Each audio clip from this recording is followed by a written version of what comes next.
Bonjour les troisièmes, nous voici de retour pour cette troisième et dernière partie sur la construction européenne. J'espère que tout se passe bien pour vous. On reprend là où on en était. Donc, si vous vous souvenez bien, on a vu la création d'une communauté économique européenne basée sur les finances, sur l'économie, qui petit à petit s'est transformée en Union européenne plus politique. Et on va voir aujourd'hui finalement qu'elle doit affronter actuellement un certain nombre de difficultés, cette union. Et les difficultés qu'il va falloir surmonter si elle veut pouvoir progresser et tenir. Quels sont les principaux défis de l'Union?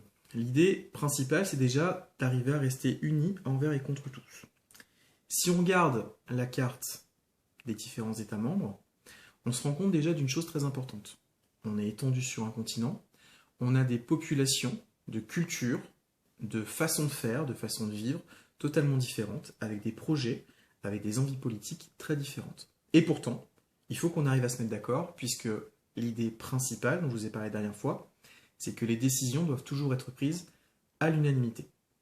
Donc, il faut qu'on puisse coopérer, dialoguer, pour pouvoir se mettre d'accord. Et ça nécessite généralement un certain nombre de concessions qui peuvent ne pas plaire à tout le monde, voire plaire à personne. Depuis quelques années, on note finalement une émergence petit à petit de reproches vis-à-vis de l'Union européenne, de la part des populations, de la part des gouvernements, de la part des politiques. Ces reproches peuvent être de tout type. Ça peut être que la vie est devenue trop chère avec l'euro, ça peut être l'Europe finalement nous impose un certain nombre de règles. Tout ça va faire en sorte que l'Union européenne devient l'alibi ou le bouc émissaire de beaucoup de problèmes dans un certain nombre d'États. Et certains pays membres vont très largement se servir de cette excuse. L'Union européenne, on lui reproche aussi finalement d'avoir peut-être trop délaissé les aspects sociaux dans sa construction et l'idée qu'elle se mêle parfois un petit peu trop des politiques nationales pour parfois des détails. Ça peut être parfois sur la vente de certains produits, ça peut être sur la législation de la chasse, et parfois sur des choses qui peuvent être beaucoup plus contraignantes, ça va être les règles d'hygiène notamment. L'euroscepticisme, c'est une notion ou une idéologie qui s'est développée très largement depuis les années 80-90. C'est l'idée finalement que l'Union est un frein, bloque les États, pourrait un jour vouloir supprimer la souveraineté nationale, et un certain nombre de pays ont une population qui va avoir des courants eurosceptiques, voire des politiques qui se veulent eurosceptiques. Actuellement, ça serait le cas de la République tchèque, ça serait le cas de la Hongrie de Viktor Orban, et bien entendu, on en reparlera, du Royaume-Uni avec le courant des Brexiteurs. L'euroscepticisme est devenu un courant influent qui possède un certain nombre de sièges au Parlement européen, c'est-à-dire qu'on a des politiques qui sont présents dans l'Union européenne pour l'aider à fonctionner, mais dont le but est de les bloquer. En France, le parti de Marine Le Pen, le Rassemblement national, est totalement dans cette mouvance. L'idée finalement qu'on peut bloquer de l'intérieur cette Union européenne pour, en théorie, renforcer finalement la souveraineté de chaque État et la puissance à l'intérieur de chacun des États. Le problème, c'est que le développement de ce courant eurosceptique peut bloquer un certain nombre de projets.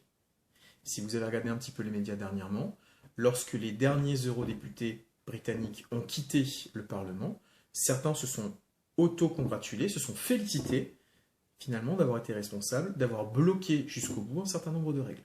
Et ça peut avoir des conséquences sur du moyen ou du long terme, puisque ces projets, il va falloir soit les reconstruire, soit finalement passer totalement à autre chose. L'Union doit s'adapter au mieux, ça c'est nécessaire, et surtout, elle doit unifier des pays différents, qui ont des buts différents, qui ont parfois des difficultés différentes. Si on regarde les médias et surtout les actualités récentes, ces difficultés politiques globales peuvent avoir des conséquences de tension entre les États, de volonté de sortir petit à petit de la politique officielle de l'Union européenne. Et si on regarde bien, deux grandes difficultés politiques se sont apparues ces dernières années. C'est d'une part, la plus ancienne des deux, la gestion de la crise des migrants, qui a pendant très longtemps fait la part belle à l'Italie, actuellement à la Grèce. On les a laissés se débrouiller un petit peu avec les migrants qui arrivaient, dans des conditions plus ou moins simples. avec la mise en place de camps, avec la mise en place d'aides financières, pendant que les États du Nord, eux, se disaient, en donnant de l'argent, c'est bon, on a fait le travail. C'est exactement la même politique qui se met actuellement en place avec la Turquie, à qui on a donné de l'argent pour ne pas avoir à gérer ces migrants. Finalement, on ferme les yeux. Je vous ai parlé de la forteresse européenne. Là, dans certains cas, on se rend compte que la forteresse, elle est surtout fermée sur elle-même. Actuellement, c'est une véritable difficulté, cette crise des migrants, qui a été occultée par un problème beaucoup plus récent, on est en plein dedans avec ce confinement, l'apparition du Covid-19 et les difficultés à mettre en place une politique européenne commune, des décisions communes pour essayer de lutter contre, finalement, ce fléau, cette pandémie. La crise financière européenne, elle n'a pas arrangé les choses. Depuis 2008, on a connu un certain nombre de difficultés, il a fallu remonter un petit peu la pente, et on a un véritable écart entre des pays très à l'aise, très riches, l'Allemagne en tête, la France aussi, et des pays qui sont en très grande difficulté économique et financière, comme la Grèce, qui sont devenus très dépendants, qui sont endettés vis-à-vis de leurs partenaires européens. Tout ça, ça n'arrange pas la situation. Et en plus, comme il faut fonctionner d'une seule voix avec 28 membres, ça devient très très compliqué. Si vous regardez la caricature de Kroll qui est actuellement en image, on vous explique que finalement, quand on était que 6, pour discuter, pour s'entendre, c'était relativement simple. C'est pas très surprenant. 6, ça peut être, pour certains d'entre vous, la taille de votre famille. On arrive assez facilement à s'entendre à 6, surtout quand on a des pays de culture relativement proches. À 28 ou 27, depuis finalement la sortie du Royaume-Uni, ça devient beaucoup plus difficile parce que culturellement, parce que dans nos projets, on n'a pas forcément la même vision et qu'en plus, parfois, on peut être opposé simplement à un autre membre. Si je reviens finalement au Brexit, le référendum qui était favorable à la sortie de l'Union en 2016, ça montre véritablement une fragilité de cette Union européenne. Et pourtant, c'est aussi un symptôme de sa force, puisqu'elle va résister, elle s'adapte petit à petit, ces institutions se transforment, ces institutions prennent en compte les évolutions aussi bien mondiales qu'entre les différents membres, que même si le Royaume-Uni quitte l'Union, on va garder des accords avec eux, on va aussi mettre en place d'autres règles pour finalement s'assurer que d'autres pays ne soient pas motivés à faire exactement la même chose. Le but, c'est que tous les pays puissent profiter de l'Union européenne et ne se disent pas à un moment donné qu'il y a plus à gagner à sortir de l'Union qu'à finalement rester. Rester, ça doit être une force, ça doit permettre finalement de s'entendre. Dans un deuxième temps, on va voir aussi finalement que l'Union européenne, elle a une deuxième difficulté qui petit à petit tend à se résorber, c'est l'idée qu'on a une politique internationale qui est encore relativement instable entre les membres. Il a fallu très très longtemps pour que l'Union se dote d'une diplomatie européenne commune. Quand l'Union parle, les 27 membres doivent suivre. Ça a pu provoquer un certain nombre de difficultés tout ça. L'exemple typique, ça a été en 2003, lors de la Seconde Guerre du Golfe. Une coalition a été mise en place par les États-Unis pour affronter Saddam Hussein. Nous en parlerons dans un prochain chapitre. Simplement, la Pologne et le Royaume-Uni voulaient soutenir les États-Unis. La France et l'Allemagne ont voulu s'opposer aux États-Unis et ont refusé d'entrer à l'intérieur de la coalition. Ça a provoqué de très grosses tensions entre les différents membres, des tensions qu'on peut ressentir encore un petit peu de nos jours. Et c'est vrai que, notamment avec l'émergence d'un certain nombre de gouvernements de type populiste, il peut y avoir des tensions durables, une certaine rancune, des susceptibilités qui peuvent rendre finalement les relations entre les membres parfois un petit peu difficiles. L'Union européenne, elle a donc une diplomatie commune, elle a un chef finalement de la Commission, mais en cas d'attaque, elle dépend des armées des différents membres. Elle n'a pas une armée commune. À plusieurs reprises, on a proposé d'en créer une, mais pour l'instant, on s'y refuse.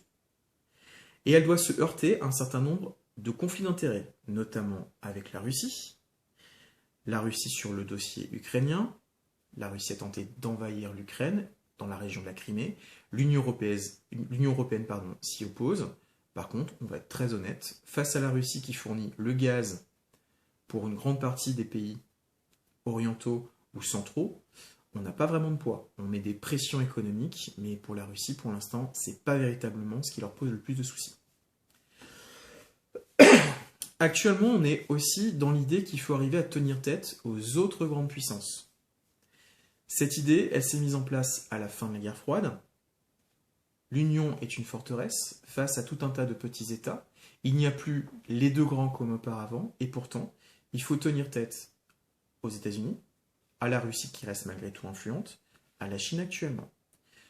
Si on regarde bien ce qui se passe actuellement aussi avec le Covid-19, notre dépendance économique vis-à-vis de certains pays comme la Chine montre bien qu'on a un certain nombre de choses à remettre en place. Il y a deux grandes questions qui vont poser débat assez rapidement, outre la situation actuelle. C'est la gestion du terrorisme. On n'est pas totalement sorti de cette affaire. On n'a pas tous la même politique. Et aussi, bien entendu, comme je vous l'avais dit tout à l'heure, la crise migratoire. Comment aider au maximum les personnes qui viennent en Europe? Qui doit participer et de quelle manière à leur accueil? Comment on peut s'entraider? Comment on peut lutter contre une forme d'hostilité qui s'est développée face à ces migrants et entre les membres de l'Union? Et finalement, comment voir qu'avec des politiques différentes, avec nos préceptes démocratiques et nos droits de l'homme, on doit pouvoir lutter efficacement pour aider ces populations et pas s'opposer à eux, puisque finalement, ça serait remettre en cause finalement une grande partie de nos valeurs démocratiques. Au final, cette union, en conclusion générale, elle s'est développée. Elle a des institutions qui sont solides. Et on a mis en place une union politique, économique. Elle doit être aussi culturelle et sociale, dans les meilleures conditions possibles. Elle est très attractive. Et pourtant, elle connaît un certain nombre de difficultés, même si elle a participé à réduire le décalage entre les États membres. Il y en a encore. Et pourtant, elle a quand même fait un travail relativement efficace. Cette Union européenne, elle doit aussi renforcer petit à petit son rayonnement diplomatique, son influence au niveau mondial, compter autant que les autres grandes puissances. Et ces enjeux sont très importants pour le XXIe siècle. On a vu que le départ du Royaume-Uni a été une parenthèse relativement difficile. Il va falloir que l'Union s'adapte au mieux. Il va falloir qu'elle trouve d'autres réponses, d'autres solutions, et qu'elle recommence à avancer. Peut-être en intégrant de nouveaux États, peut-être en bloquant justement pour l'instant l'adhésion des nouveaux États. Ça, c'est l'avenir qui nous le dira. Je vous remercie de votre écoute. Vous avez fini ce chapitre. Vous avez dû normalement finir de recopier intégralement la trace écrite. Nous allons passer à un autre chapitre et je vous remercie de votre attention. Prenez soin de vous et à la prochaine fois. Au revoir les troisièmes.